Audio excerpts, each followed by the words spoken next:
Welcome back.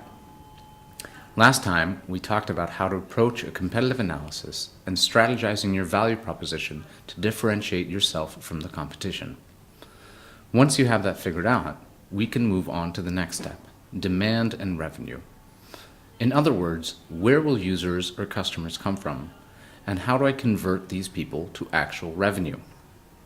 In order to address this, we break down the process into 3 questions that every founder must answer. The first question: what is the real relevant market, and who is the real relevant user or customer?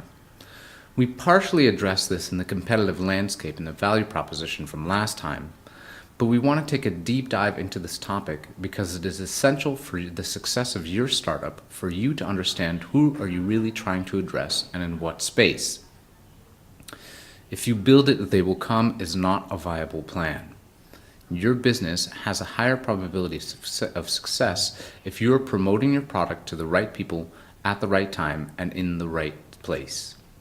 Your user acquisition will be much more efficient and effective if you are better able to understand the size of your audience and who or where they are. In our story from the previous lecture about our dating app, we realized that our core user base will be single people who are slightly older, let's say 28 to 45. In addition, we want people who are socially active and outgoing. From our research, we found out that this target demographic exists in urban areas like New York, Chicago, or Los Angeles, but also in secondary cities like Philadelphia or maybe Seattle. We want to tie this into our goal of having our product grounded in real-life interactions. Initially, we decided around coffee shops, so urban settings work well. As an example, let's say there's 10 million people in that demographic.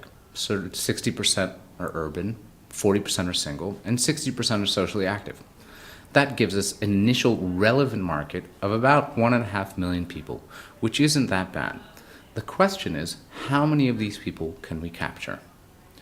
This feeds into our second question. How and why do people use a product? In other words, why would anyone choose my dating app over every other option? Your business will be sustainable only if you can get customers to convert using your product.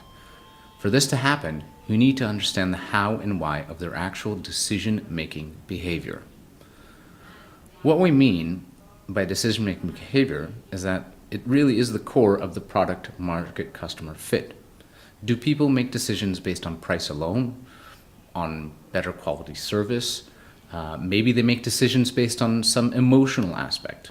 How a potential customer makes a decision is just as important as understanding who, what, where they are. Those startups that successfully answer this question, either through design or luck or trial and error, are the ones that thrive above all others in their space.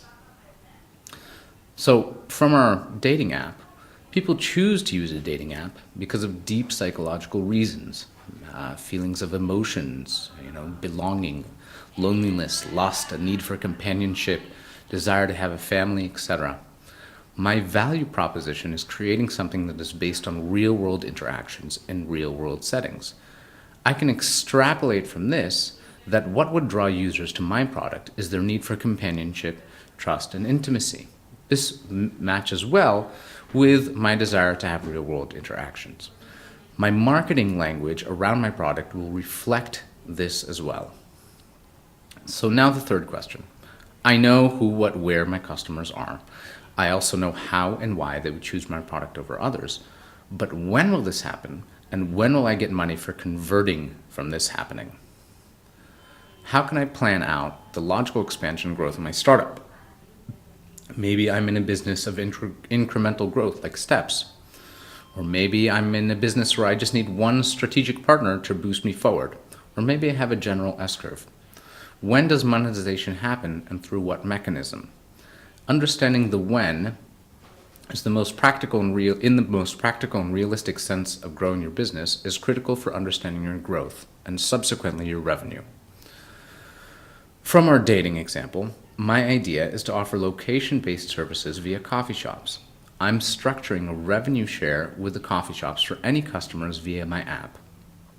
This also means I can offer my app for free to customers. What does this really mean? First, I can theoretically get revenue from day one. I just need to sign up the coffee shops. Secondly, a certain percentage of the end users will order, which is where I get my money from. This means, in order to increase revenue, I need to quickly grow my base of locations while at the same time aggressively market to end users. In summary, answering these three questions give you a deep understanding about the demand and subsequent revenue streams of your product. The answers you come up with to these three questions will help you create a tangible revenue stream based on insights about your monetization, your pricing strategy, growth strategy, seasonality, customer acquisition strategy, marketing messaging, and plenty of other relevant things. That's it for now. Next time we will talk about supplying, or rather creating, the product and all the expenses therein. Thank you.